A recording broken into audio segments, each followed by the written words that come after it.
Hey, what's up guys? John here. 6 days ago, Janet Yellen said again that the dollar is going to continue to decline in global reserves and that countries are going to look to diversify. Countries across the world are ditching the US dollar. China and Brazil strike deal to ditch the US dollar. Very interesting, because today Vladimir Putin came out and said that the fading US dollar is an irreversible process. The world's largest oil producer, Saudi Arabia, is reportedly asking to join BRICS. Well, the BRICS meeting that's happening right now is going to, I believe, have a very, very, very big change in store for the U.S. economy. And I think it's very wise for people to pay attention to this change, because I think it's going to change everything that we know about affordability. And I think the cost of living in America is going to continue to rise as we have a harder time selling our debt overseas. I'm going to break down exactly what's going on for you. It's a game changer. If you're a real estate investor, small business owner, pay attention to the dollar,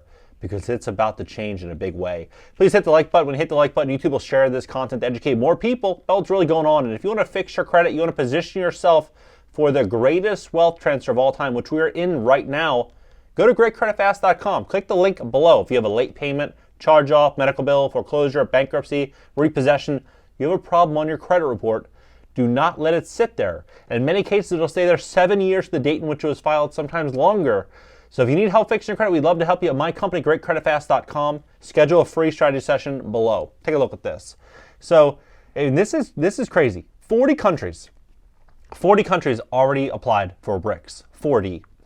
Iran, Saudi Arabia, UAE, Argentina, Algeria, Bolivia, Indonesia, Egypt, Ethiopia, Cuba, Democratic Republic of Congo, Comoros, Gabon, Kazakhstan have expressed interest as well. And this is so far 40% of the entire global population. And I believe this is going to continue to rise as more and more and more countries look to take some risk off the table in America.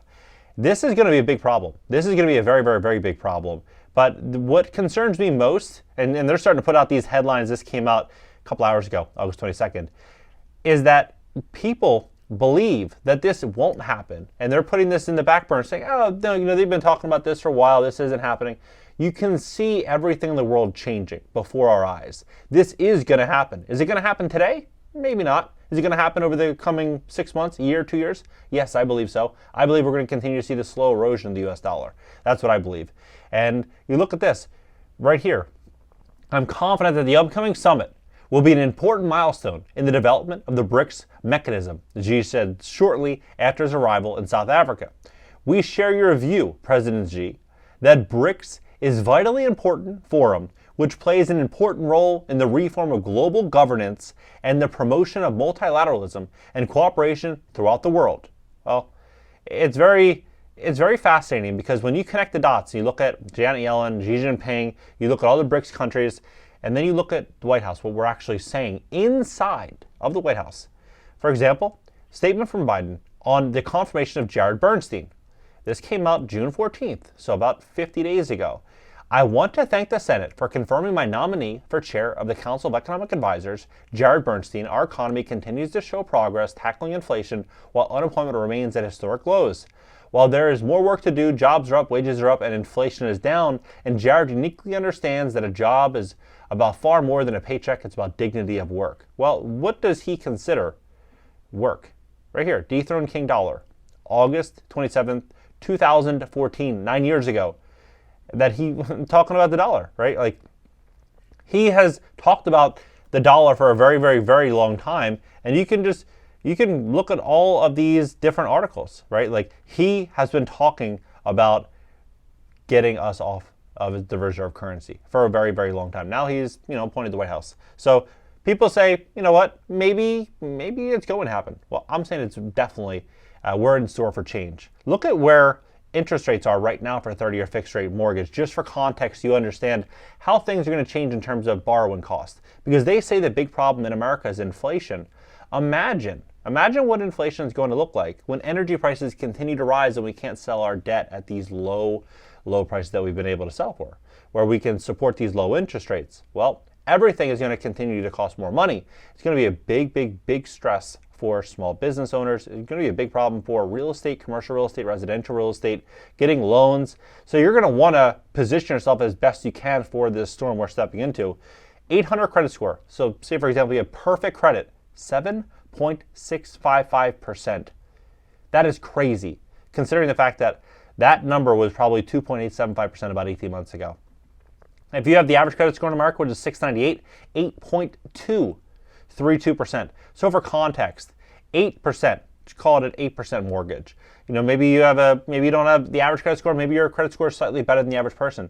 8% mortgage, $650,000 purchase price. If you live in Seattle, Los Angeles, San Francisco, San Diego, you live in any of these markets where the cost of living is, more than the average, 650 is probably going to be where you're looking at. And 650 with 6% down payment, you're looking at $5,273 per month. Who can afford that? Honestly, who can afford that? Not many people. And as they continue to increase interest rates, that number is actually going to continue to change as well. It's going to go from 8% to 8.5% to 9%. I believe we're going to start to see interest rates continue to remain a lot higher for a lot longer than the everyday American's thinking. Most people thought that they were going to pivot in January and the rates are going to go back to 5%. Remember that? Everyone was saying interest rates are going to continue to go back down. Well, Jerome Powell is saying that we need to be more aggressive with inflation. We need to continue to increase interest rates in the short term. So if this does go, let's just say, to 8.5%, you look at how these numbers start to really change. And this doesn't include the cost of maintaining the property, fixing the property up, dealing with the repairs, anything like that. People aren't going to be able to afford it. And so if inflation continues to get worse and people have these 2, 3, 4% mortgages that they don't want to let go of, well, what are they going to do, right? What are they going to do? They're either going to rent out rooms in their house, they're going to rent out the house, they're going to sell the house. They're not going to have much of an option. They're going to be cornered. And you're talking about 40% of all mortgages in America were taken out between 2020 and 2021. So you have all these people locked in to these mortgages, and the cost of the world is continuing to soar. Everything's getting much, much more expensive. It's going to be a big problem. It's going to be a big, big, big problem for a lot of people that can't weather the storm. That's why I've been talking about for a while that we're in this big rug pull, this huge shift in wealth that's occurring right now in America. And it makes very much sense to sit back, to hold capital, to make sure you have great credit, to have a business that can weather the storm, to get ready for some uncertain times. Because I'm telling you, you look at the facts, you look at what's going on here, these times are, I believe we're going to have much harder times in the next year, 2 years, 3 years than we've ever had in American history. At least dating back in our lifetimes, the last, say, 20 to 80 years. It's going to get a lot harder over the next couple of years. Do you think that this whole wealth transfer is going to happen without massive tension, without massive problems? I don't think so. I don't think so at all. And what's very fascinating here is as we're doing this wealth transfer, everything now is about clean energy. And so how is clean energy going to get funded?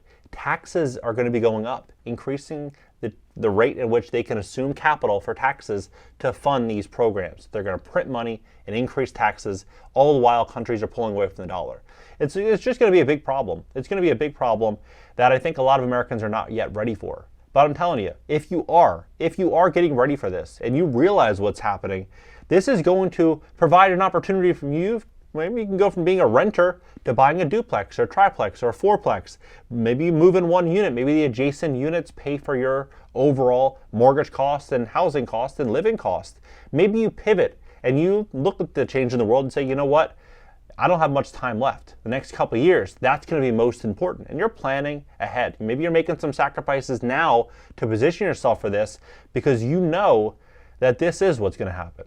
Unless there's something that happens that, a lot of people are saying, it's not going to happen. And then out of nowhere, everything goes back to 2017, 2018 again. And, the inflation goes back to 2% and they skip this, green energy situation. They skip all this. The dollar goes back to reserve currency or remains the reserve currency. All these countries pull back. That just to me seems unlikely. It seems like we're on a train and it's a one way and we're going whether we like it or we don't like it. This is what's going to happen. What do you think of this entire situation? Do you think we are going to continue to see some pretty crazy times over the next 6 months, year, 2 years? Do you think we're going to continue to see a real big pull back from the US dollar all around the world as we start to get more and more and more extreme with all these different policies, all these different beliefs, all this excess money printing? I mean, you think about it. They printed almost $2 trillion since the debt ceiling was lifted about 2.5, 3 months ago. Like, this is absolutely crazy. If you were a different country, a third party, would you want to fund the U.S. right now? Probably not. You'd probably want to take some risk off the table, and that's what I think more and more countries are going to do. This says 40 countries have applied. Give it another year or two. I think that number is going to probably double or triple. I think we're going to start seeing every country, for the most part, start moving forward. Even some of the G7 nations, I think, are going to start moving into it. What do you think about it? Drop below, hit the like button, add me on IG. And if you want to fix your credit, you want to position yourself for this great wealth transfer, go to greatcreditfast.com. That's greatcreditfast.com, link in the description. I mean, if you have late payments, medical bills, charge-offs, foreclosures, bankruptcies, one situation can drop your score upwards of 180 points. Look it up on Google. One late payment, how much can it drop your credit score? 180 points. Don't let one situation wreck the potential of buying that incredible real estate deal or maybe starting a business, getting business funding. So go to greatcreditfast.com. I'll catch you guys in the next video.